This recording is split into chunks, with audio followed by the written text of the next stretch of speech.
Ross Kaminsky Show.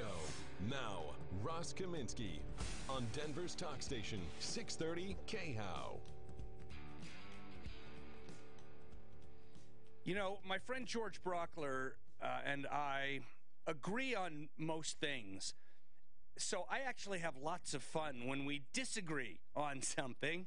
And one of the things that George and I disagree on, a little bit at least, is the death penalty. I think neither George nor I has a moral objection to the government putting someone to death who, under our system of law, is death penalty eligible. But at that, and I don't mean to put George's words in George's mouth, but I don't think that's controversial. But from there, now we get to a point of, well, should we have the death penalty today in Colorado? And if we should, who should decide? Joining me to have this debate on air without bourbon, 18th Judicial District DA George Brauchler. Good morning, George. Ross, thanks for having me on, and I'm glad we get a chance to talk about something that I'm right on and you're wrong on. That's fantastic for me. Yeah, it doesn't happen very often that way, so I'm glad to give you the opportunity. Before we get into the issues as I raised them, just by way of background, could you please tell our listeners how many death penalty cases you have prosecuted and how many people you have prosecuted are on death row? No one on death row is the product of my individual prosecution. Okay, they're just from your district, from your office. Right. My office has generated the 3 on death row right now, the mass murderer Nathan Dunlap and the 2 guys that assassinated a witness to another murder, Sir Mario Owens and Kurt Ray. In my career, I've handled 1 potential capital case for the Army, and that was a guy named, I think it was PFC White out in Hawaii, who ran over his baby mama 4 times with her car and then drug her off into the tall grass, the northern part of the island, to let her die. And then we've had 3 other cases in my term that I have sought death on that did not result in death penalty convictions because we pled them out ultimately. And then I have the Aurora Theater case. Okay. Let's talk about what you think are, let's say, the top 3 arguments in favor of a death penalty. And you know my arguments against it, but I'll lay them out for listeners in a couple minutes. But what do you think are the key arguments in favor of the death penalty?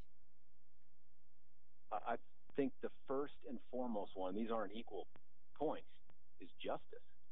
I mean, look, at the end of the day here, we have said that if you're a first-degree murderer, cold-blooded murderer, and a gang member walks up to another gang member on the street in Aurora and shoots him in the face and kills him over the corner, that guy's going to prison for the rest of his life. And without a death penalty, the person that kills 2 people, 5 people, 10 people, that person gets treated exactly the same as someone who kills once. And what if it's not another gang member or just another adult? What if it's babies? What if it's someone who kills babies? Or instead of just shoot them and ending it quickly, tortures them? What if it's a serial killer? What if it's a terrorist?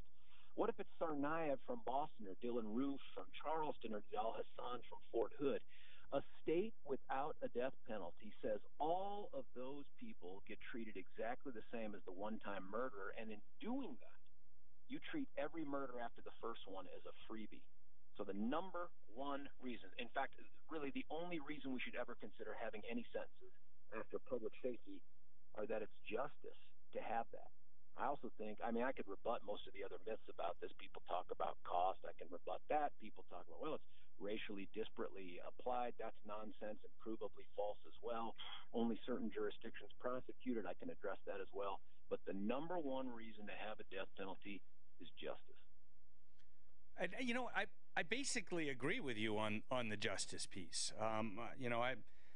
It's hard for me to, even if I were trying to come up with a good argument, like just for the purpose of debating for debate's sake, I don't know what I'd say. Maybe, anybody who kills a person is automatically at the, who intentionally kills a person other than in self-defense or war, is automatically at that level of evil.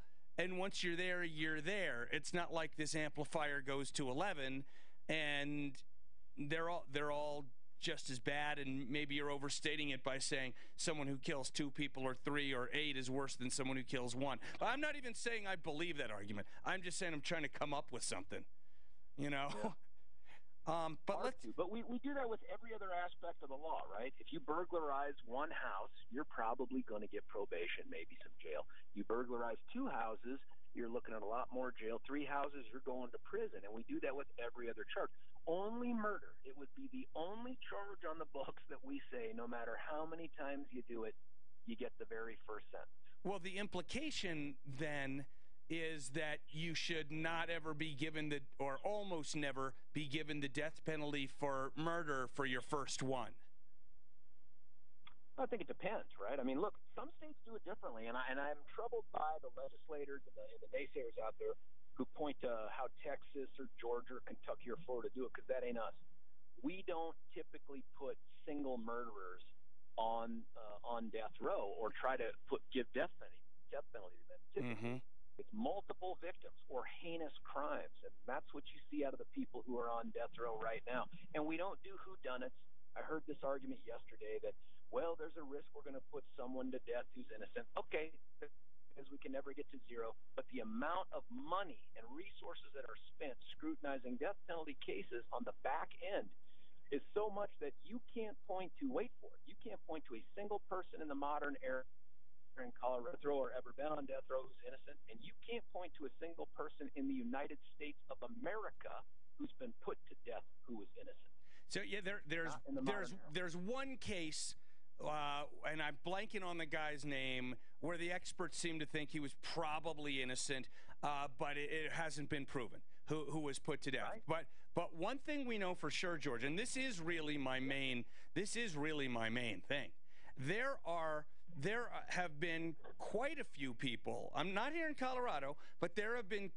And listen, I'm not having this discussion based on, do I think George Brauchler will only prosecute the people who are absolutely guilty? I think sometimes prosecutors and other people who get involved with the death penalty debate unintentionally make it about them, right? Are you suggesting that I would do the wrong thing or that I wouldn't do my job very well? I'm not making this about you, and I never would, because I think you're as good a prosecutor, you're the best prosecutor we're ever going to see. In my opinion, that's not my point. We've seen so many cases around the country where people were sentenced to death and then found to be not just, possibly not guilty, but definitely not guilty. And if the process had gone any faster, they would have been killed. And I'm not willing to put one innocent person to death, even to kill, Sir Mario Owens and the Chuck E. Cheese guy and all these other people. It's just too high a price to pay.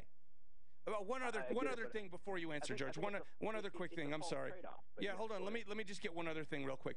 There are also, I think, 2 pretty big stories just in the past couple of years of coroners who were testifying wrongly, making things up, and got people put either in prison or onto death row with lies because they felt, since they worked for the government, basically, it was their job to help get convictions. And they put innocent people in jail and innocent people on death row. And so, frankly, and I know you're not going to dig this, I don't trust the system. I don't trust, and I'm not aiming this at you. Broadly speaking, I do not trust the police, the prosecutors, or the coroners enough to support the death penalty anymore. Well, I get that. I don't trust me or us either, but that's not the point. This system, this capital punishment system, has more checks and balances in it before, during, and after than any other part of the process. It is based on mistrust. This isn't someone gets death penalty because George Brauchler announces, I don't like you and I hate your crime and your murder, I seek death. There are limitations in the statute for cases I can even consider. I just can't say, wow, this was a really gruesome murder, I'm going to seek death. It doesn't work like that. But even afterwards, all along the way, there are checks and balances. And the biggest check of all is that jury that comes from the community, the same jury who by one vote, one juror who said, I'm not deliberating anymore, it's over, who caused the Aurora Theater shooter to get a life sentence. So there are checks all along the way that are just they're stronger, I guess, more emboldened than any other part of the process. And what I disagree with is the idea that I'd be willing to live with the wrong person spending the rest of his life in prison, but men, we couldn't risk it for a death penalty, where chances are they're going to end up spending the next 20 years in prison if it ever gets carried out at all. This process has so much scrutiny to it. It would be, especially in Colorado, incredibly difficult, incredibly unlikely that anyone would be wrongfully convicted and sentenced to death and have that sentence carried out.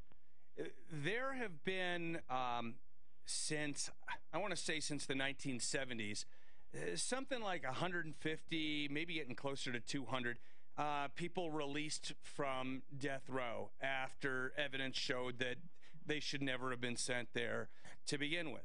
And look, I think Colorado operates much better than most places, thanks in part to people like you.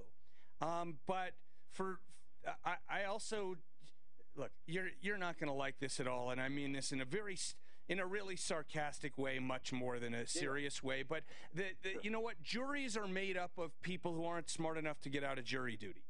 And nobody wants to, it's very cynical, I know. But you know that a good prosecutor has convinced juries of things that weren't true. And at least if someone's going to be, in prison for life, at least during the course of that life, there may be an opportunity for them to be found either innocent, not guilty, not proven, and be let out, rather than just be dead and then there's no recourse. Incredibly unlikely.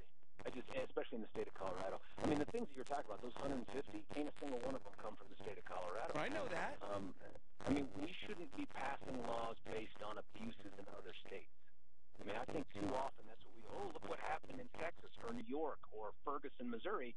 Now we need to we shouldn't be operating on what other states are doing as a framework for what we should do here. We should address the issues here. And the issue here is we have the toughest, most challenging death penalty statute in the United States of America. In what way? We have the toughest. It's the hardest standard. If I had to operate under the standard the federal government had for the Boston Marathon bomber, Dylan Roof, and the massacre in Charleston, that shooter would be on death row right now. We achieved every single thing those other prosecutors did, but we had an extra phase to our sentencing that no other state does it like we do it. And that is a phase that says you can stop caring about the law now. You can stop caring about facts. This is completely subjective. And 10 times they're told this is a matter of individual reason, moral judgment. Do you feel good about this decision? That's where we lost the juror. Every place else, we crushed it. Interesting. We proved beyond a reasonable doubt aggravation outweighing mitigation. And that should be it, but not in Colorado. Okay, we got a few things to get to, and we only got about 4 minutes here. Number one, cost. You brought up the cost thing, and I realize the question of cost can be very manipulated based on what the people who are talking about it want to see in the outcome. Most of the things that I've seen suggest that the death penalty process costs a lot more than putting someone in jail for the rest of their lives. What's your take on that briefly? Fake. Most of the numbers that were thrown around, in fact, Senator Williams said, studies show that with $3.5 million, that's fake. Because those studies, all those ones that talk about how much more expensive it is, build in the cost of me and the judge and the other prosecutors and the public defenders on the case, people who would have their jobs whether or not there was a death penalty. So that was a question I had for you. Is there any part of a death penalty prosecution that causes you to have to spend money that you wouldn't otherwise have spent in your office? Only if it's to rebut stuff in sentencing that the defense comes forward with. And in our particular case, there was. The defense had offered up a whole bunch of experts the public never got to see on ridiculous defenses like the Zoloft made him do it, right? So we had to hire experts to rebut that nonsense. But that's not a product of the death penalty as much as it's a product of a public defender's office that has a bottomless pit of money.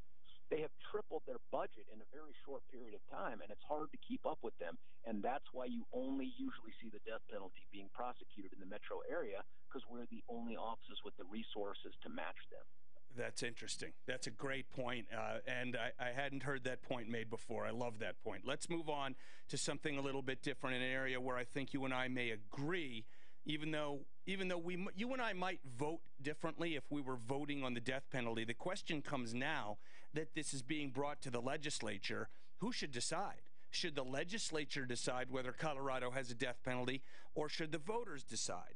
And on most things, I believe the legislature should decide. But this really is so much a question of the moral judgment of the people.